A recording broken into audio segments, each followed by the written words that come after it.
कोटि कोटि प्रणाम है इस दास का आप सबके श्री चरणों में। मेरी नत शिर वंदना।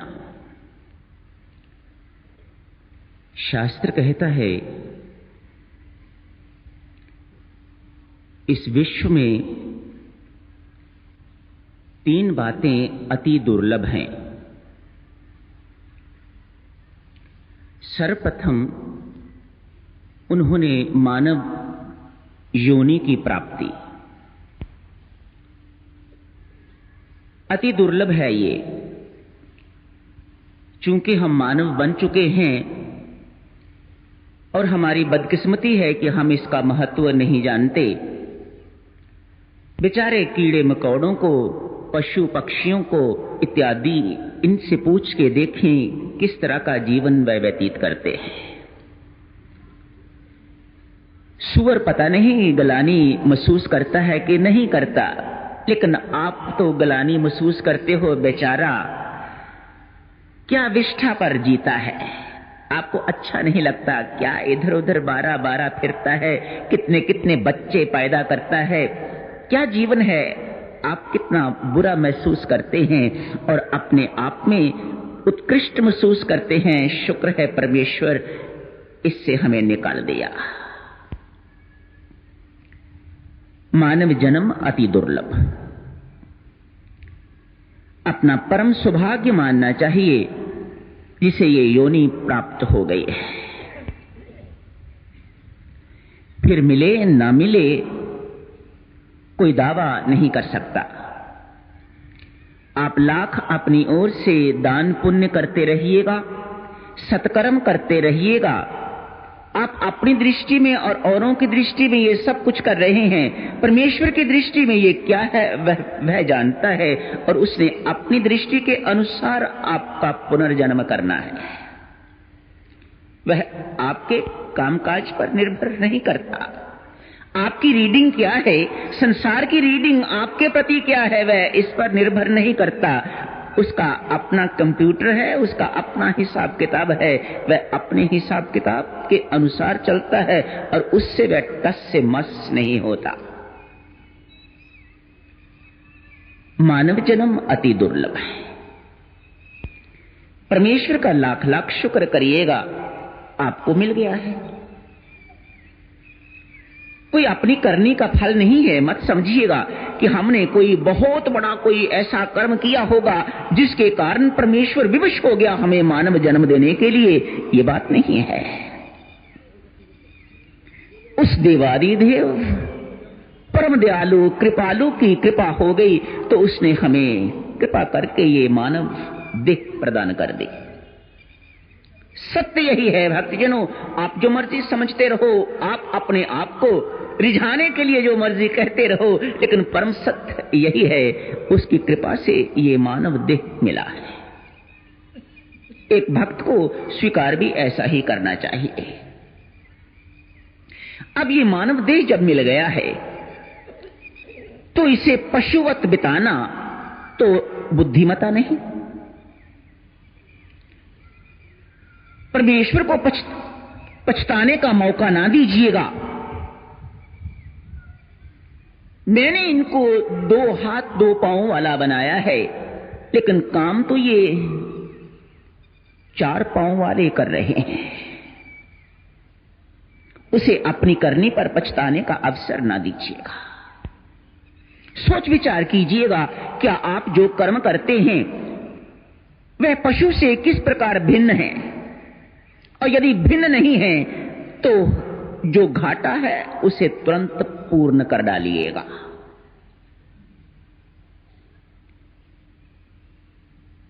मानव जन्म प्राप्त करके भी यदि व्यक्ति के मन में ये भारी उत्कंठा तड़प नहीं जगती, मात्र इच्छा से काम नहीं बनता। ये तड़प होनी चाहिए, भारी उत्कंठा यदि मन में नहीं जगती कि मैंने इस जन्म मरण के चक्कर को काट के रख देना है, जिसे मोक्ष कहा जाता है, जिसे मुक्ति कहा जाता है।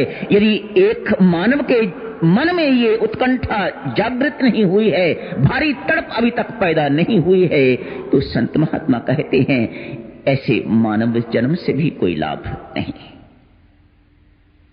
शास्त्र कहता है ये मानव जन्म से भी दुर्लभ चीज है।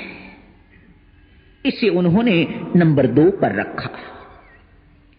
मानव जन्म मिलने के बाद ये तड़प हमारे अंदर आनी चाहिए और तदनुसार व्यक्ति को सक्रिय होना चाहिए, तदनुसार अपना हिसाब किताब, अपना जीवन यापन करना चाहिए, तभी तो मोक्ष की प्राप्ति होगी। तभी तो जिसे भवसागर कहा जाता है, जिसे भवबंधन कहा जाता है, जिसे मुक्ति कहा जाता है, तभी तो वह प्राप्त हो पाएगी, तभी तो मोक्ष प्राप्त हो पाएगा, तभी तो ये जन्म मरण का चक्र कट पाएगा। नहीं तो ये पुराने वक्तों में वो रहट चलता था, चक्र, जन्म मरण के चक्र को कहा जाता है, इसे चक्र कहा जाता है। ये लंबी लाइन नहीं है जो यहां कहीं जाके खत्म हो जाएगी। चक्र तो आप जानते हैं ना, सर्कल जिसे कहा जाता है, ना उसका कहीं आरंभ है ना उसका कहीं अंत है, चलता रहता है, उसी को चक्र कहा जाता है। ये चक्र है। ये मानव जन्म से भी दुर्लभ चीज। मानो यदि परमेश्वर की कृपा से ये मन में चाह भी जागृत हो गई है, ये तड़प भी यदि हृदय में आ गई है, इस तड़प को पूरा कैसे करना है यदि जीवन में वह अभी तक कोई नहीं मिला, तो संत महात्मा एवं शास्त्र कहते हैं तीसरी अति दुर्लभ, अति दुर्लभ, अति दुर्लभ चीज है जीवन में किसी संत का आ जाना। ये सबसे दुर्लभ है। मेरे जैसे पखंडी तो बहुत मिल जाते हैं, पर सच्चा संत यदि कोई मिल जाता है, जो राह दिखाने वाला हो, जो स्वयं मुक्त हो, वही तो बता पाएगा ना कि भाई मुक्ति का मार्ग, मुक्त होने का मार्ग ये है, इस प्रकार चल, इस पगडंडी पर चल, वहां मोड़ आएगा, वहां मुड़ जाना, दाएं मुड़ना, फिर ऐसे करना, फिर वैसे करना, तब जाके तुझे वह गंतव्य प्राप्त हो जाएगा। अति दुर्लभ। संत महात्मा हैं भी बहुत थोड़े। भक्तजनों, जो बहुत कीमती चीज होती है वे संसार में बहुत कम हुआ करती है। संत महात्मा इसी प्रकार के बड़े अनमोल, बड़े कीमती हैं, इसलिए परमेश्वर ने बहुत थोड़े बनाए हैं।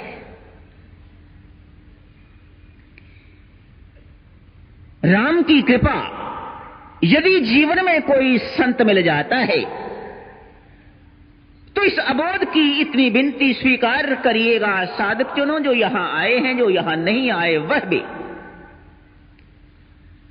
उसकी सत्संगति से पीछे न हटिएगा। क्यों? जीवन में जब भी मोड़ आएगा तो उनकी कृपा से आएगा, उनकी सत्संगति से आएगा। घर बैठे बैठे ये जीवन में मोड़ नहीं आने वाला। उनकी शरण में जाएंगे तभी, कब ये मोड़ आ जाएगा ये पता नहीं, इसलिए बार बार उनकी शरण में जाने की आवश्यकता है। बार बार उनके पीछे जाते रहिएगा, उनके पीछे पड़े रहिएगा, तब वह कृपा करके आपके ऊपर आपको सन्मार्ग दिखा देंगे। ये उन पर निर्भर करता है। आपका कर्तव्य इतना ही है, आप उनकी चरण शरण में जाते रहिएगा। चरण शरण में जाने का अर्थ है अपने भीतर जो अभिमान भरा हुआ है उसको घर छोड़ के जाइएगा, उसको साथ ले जाते रहेंगे तो जन्म भी बीत जाएंगे, तब भी संत के घर से, परमात्मा के घर से तो मिल सकता है, लेकिन संत के घर से जब तक अभिमान नहीं मरता, अहंकार नहीं मरता, मान नहीं मरता, तब तक उसके घर से इतनी आसानी से कुछ नहीं मिलता। क्यों? उसने छोटी मोटी चीज नहीं देनी है। राम ने कृपा करी तो संत मिला दिया, संत कृपा करेंगे तो वह भगवान को मिलाएंगे। छोटी चीज नहीं देनी है संत ने, इसलिए इतनी आसानी से वह हर एक को नहीं देता, जांचता है, परखता है, और जब तक अंतःकरण, जब तक हृदय तैयार नहीं हो जाता, तब तक झोली में कुछ डालता नहीं। कुछ थोड़ी है ये, परमात्मा को आपकी झोली में डालना है संत ने, इसलिए अभिमान शून्य होके उसके चरण शरण में जाते रहिएगा। ये मोड़ जीवन में देवियों कब आ जाए कुछ नहीं कहा जा सकता, इसलिए निरंतर सत्संगति में जाते रहिएगा। एक अति संपन्न सेठ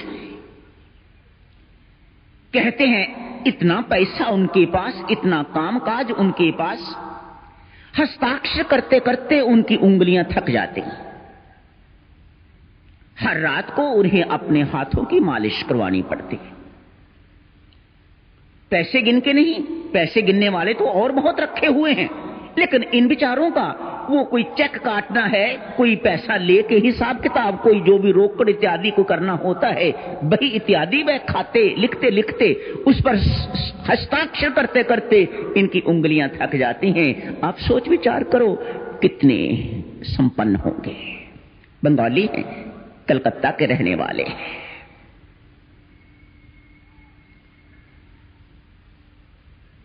कभी कभी शाम को 4 घोड़े वाली एक बग्गी रखी हुई है, उस बग्गी पर बैठ के गंगा सागर चले जाते हैं।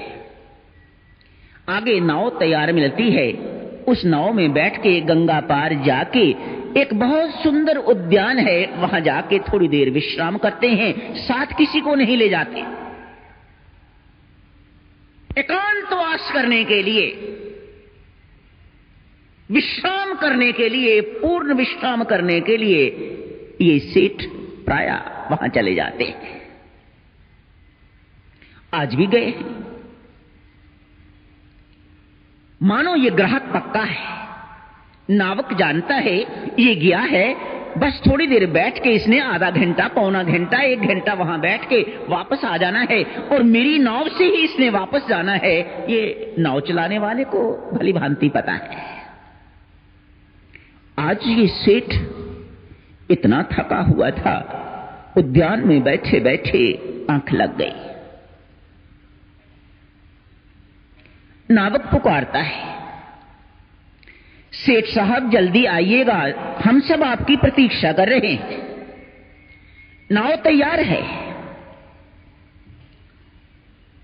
वह सोए हुए हैं, उनको कहां ये आवाज सुनाई दे।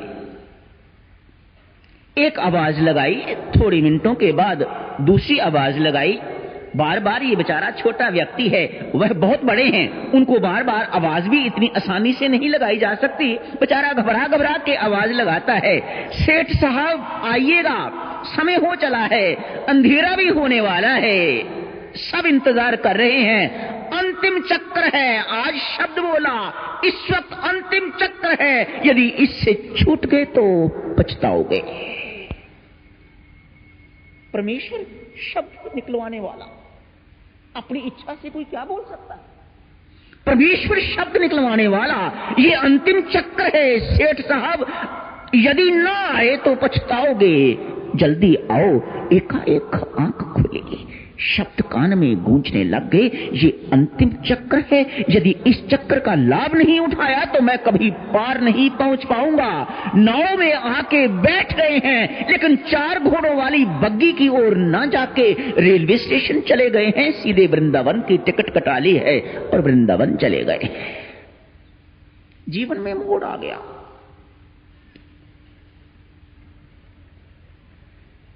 वृंदावन पहुंच गए हैं, किसी को कोई पता नहीं सेठ साहब कहां चले गए। बग्गी खाली घर आ गई। सेठ मर गए हैं, क्या हो गया है उनको, किसी को कोई पता नहीं। सेठ साहब वृंदावन पहुंच गए हैं। अब वृंदावन पहुंचे हैं तो किसी परमात्मा के प्यारे की खोज आरंभ हो गई है।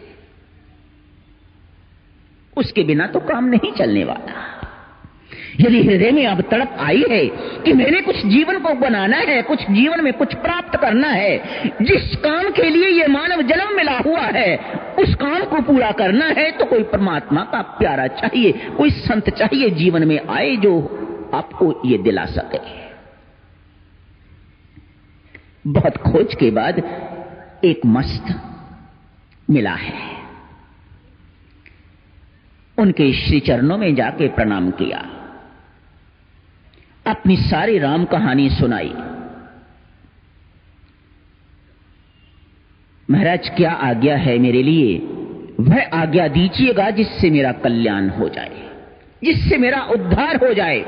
जिस काम के लिए ये मुझे मानव जन्म मिला है वह काम मेरा पूरा हो जाए। महाराज मैं सब कुछ छोड़ छाड़ के आपकी चरण शरण में आ गया हुआ।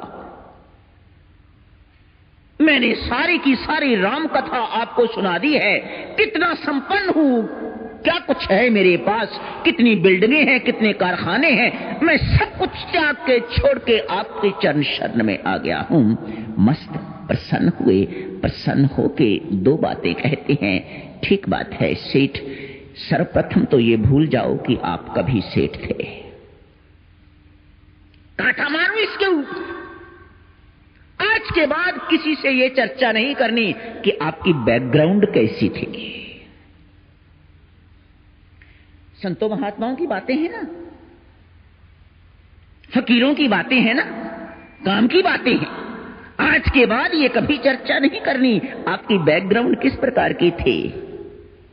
सुबह शाम जितना राम नाम जप सकते हो जपो, ध्यान लगाओ। एक बात। दूसरी बात, एक क्षण भी व्यर्थ न गंवाना। मानो स्वामी जी महाराज भीतर बोल रहे हों, 24 घंटों जाप या ध्यान करिएगा और कुछ नहीं करना। नित्य निरंतर राम नाम का जाप करते रहो, ध्यान लगाते रहो। आगे की बात फिर करेंगे। ठीक है महाराज, जो आज्ञा। यमुना जी में ये सेठ नित्य स्नान करते हैं, रोज स्नान करते हैं। आसपास कहीं भिक्षा मांगते हैं, भिक्षा मांग के अपना निर्वाह करते हैं। अभिमान शिथिल होना आरंभ हो गया। बड़ेपन का भूत जो सिर पर स्वार था इतनी देर तक, इतनी आयु तक, वह अब मरना आरंभ हो गया है। इतना बड़ा सेठ घर घर भीख मांगने के लिए जाता है। कोई दुत्कारता भी होगा, हर एक के घर से भीख नहीं मिला करती। कभी 2, 4, 10 घरों में भी जाना पड़ता है, तब जाके 2 रोटी मिलती है खाने के लिए। अभिमान सेठ का मरता जा रहा है। उधर कलकत्ता में हाहाकार मच गया है। इतना बड़ा सेठ गुम हो गया है, लापता है। कहीं से सूचना मिली, मरा नहीं है, वृंदावन में है। पत्नी पुत्र दोनों मिलके वृंदावन में पहुंचे हैं। जाके इनसे बातचीत करें। क्या बात हो गई है, क्यों रुष्ट हो गए हो, क्या हो गया है आपके दिमाग को, क्या आवश्यकता है ये आपको भीख मांगने की, क्यों साधु बनने जा रहे हो। ऐसी ही बातें तो घर वाले कहते हैं ना। क्यों छोड़ के जा रहे हो हमें, कहां जा रहे हो। यदि छोड़ना ही था तो हमें अपनाया क्यों। ऐसे प्रिय प्रिय शब्द बना के घर वाले बोलते। यदि मुझे छोड़ के ही जाना था तो मेरे साथ शादी क्यों करी। ऐसी बातें घर वाले कर रहे हैं। सेठ कहता है, देवी अब जो होना था वह हो गया। मैं इतना दृढ़ निश्चयी हो गया हूं कि मैं अब आपके साथ कुछ भी करो लौटने वाला नहीं। लौ लग गई, क्या कर सकते हो। अब कौन है रोकने वाला जब लौ लग गई। तेरा कौन है रोकनहार। मगन हुई मीरा चली, कोई नहीं रोकने वाला था। मस्त ने सेठ को एक इस प्रकार की मस्ती दे दी है, अब इसे कोई नहीं रोकने वाला। पत्नी ने सोचा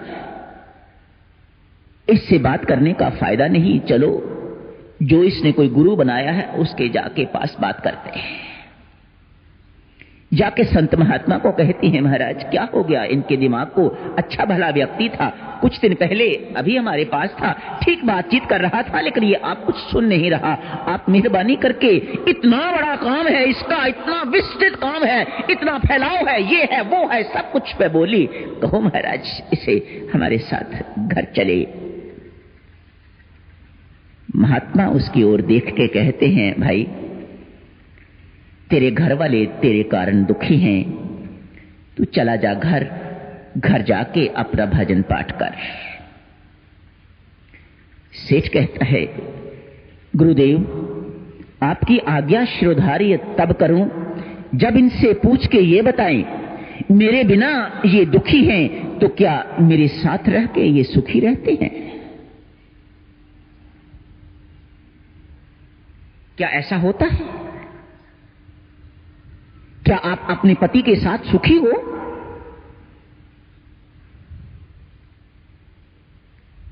सबने मुंह लटका लिए हैं। यदि ऐसी बात है महाराज तो मैं नरक में पुनः नहीं जाना चाहता। अपनी पत्नी एवं पुत्र को कहता है, जो कुछ आपके पास है सब कुछ आपका, मैं उसमें से एक पैसा नहीं लेना चाहता, सब रखिएगा अपने पास, मैं उसमें से कभी कुछ मांगूंगा नहीं आपसे, पर परमेश्वर के लिए मुझे मेरे हाल पर छोड़ दीजिएगा, मैं आपके साथ नहीं जाऊंगा। अंतिम चक्र सेठ का ऐसा चक्र कि अब जन्म जन्मांतरों के सारे चक्र उसके छूट जाने वाले।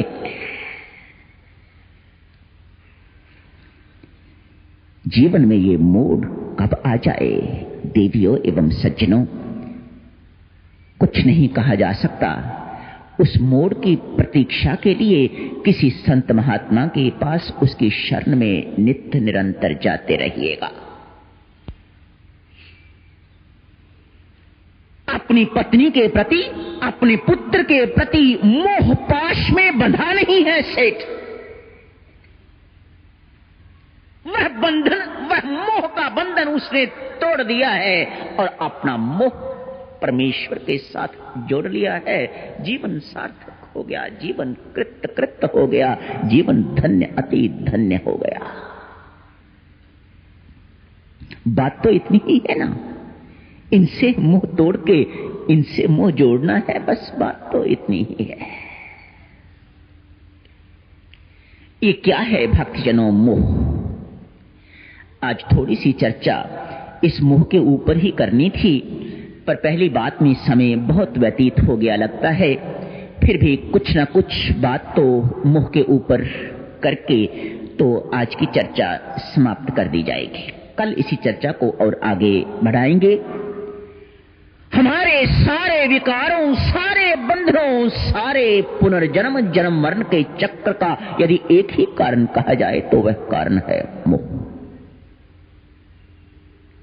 पुत्र से मोह, पत्नी से मोह, धन से मोह, किसी दूसरे की पत्नी से मोह, इत्यादि इत्यादि।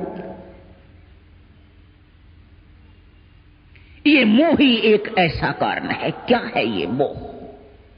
संत महात्मा दो प्रकार से इसे परिभाषित करते हैं। राग कहिए, आसक्ति कहिए, मोह कहिए। आरंभ राग से, आसक्ति से होता है, अंत मोह और विनाश से होता है। मोह हमारा विनाश का कारण, ये हमें परमेश्वर की ओर नहीं मुड़ने देता। क्या है ये मोह? एक संत एक परिभाषा इस प्रकार की करते हैं, इतना बड़ा विश्व है, उसमें से 4-10 को चुन के उनके लिए ही कमाना, उनके लिए ही जीना, उनको देख देख के प्रसन्न होते रहना, उनके अपमान करने पर भी उनसे चिपकाहट न छूटे। उस संत महात्मा कहते हैं ये एक प्रकार का मोह है। किसी वस्तु के साथ चिपक गए, वह दुख देने वाली है, फिर भी चिपकाहट न छूटे तो संत महात्मा कहते हैं ये एक प्रकार का मोह है। देखना माताओं एवं सज्जनों, हम सब में से हर कोई इस मोह से ग्रस्त है। बड़ा भयानक रोग है ये मोह, और इतनी आसानी से जाता नहीं। संत महात्मा इस मोह की तुलना करते हैं रावण से। सब मर जाते हैं, रावण नहीं मरता। कुंभकर्ण भी मर जाता है, मेघनाथ भी मर जाता है, सारी राक्षस सेना मर जाती है, सारी लंका का विध्वंस हो जाता है, लेकिन मोह रूपी रावण नहीं मरता। यही हाल हमारा है। सब कुछ हम कर लेते हैं, बहुत कुछ भजन पाठ से मिल जाता है, लेकिन कहां आके अटक जाते हैं, वह है हमारा मोह। और पुत्र मोह मेरे परमेश्वर, इसका तो कहना ही क्या है। शुक्र है संत महात्मा सुख मानते हैं इस चीज के लिए, उस व्यक्ति के लिए, उस व्यक्ति को शाबाशी देते हैं जिसका पुत्र मोह छूट जाता है। बड़ा भयानक मोह है ये पुत्र मोह। दूसरी परिभाषा मोह के लिए, जानते हैं ये काम गलत है, जानते हैं ये जन्म मरण का चक्र हमें छोड़ना है, जानते हैं कि एक ना एक दिन ये संसार हमने छोड़ के जाना है, जानते हैं कि यह काम बहुत गलत है, ये काम हमें नहीं करना चाहिए। जानते हुए भी जो बात बार बार दोहराई जाती है, इस संत महात्मा कहते हैं ये मोह की दूसरी परिभाषा है। कहते हैं ना, अमुक व्यक्ति तो मोहित हो गया हुआ है, मोहग्रस्त हो गया हुआ है, मानो उसे ये पता नहीं चलता कि ठीक क्या है अब गलत क्या है, एक ही गलती को बार बार दोहराता जाता है। एक उदाहरण देते हैं, जैसे कपास का फूल कितना सुंदर निकलता है जब निकलता है, एक तोता जाता है, जाके उस फूल में चोंच मारता है कि मुझे कुछ रस मिलेगा, रुई मिलती है, सोचता है शायद इस फूल में इस प्रकार की बात होगी, दूसरे पर जाता है, दूसरे पर भी रुई आती है मुख में, अनेक पर जाता है, अगले दिन फिर जाता है, और भी आते हैं तोते, उसको देखकर उनके साथ भी यही हाल होता है। अगले सीजन में फिर यही बात रिपीट करी जाती है, फिर वही बात होती है, उसकी बात ये समझ में नहीं आती कि इसमें रुई है भाई, इसमें रस वाली कोई चीज है नहीं। इसको संत महात्मा कहते हैं ये मोह है।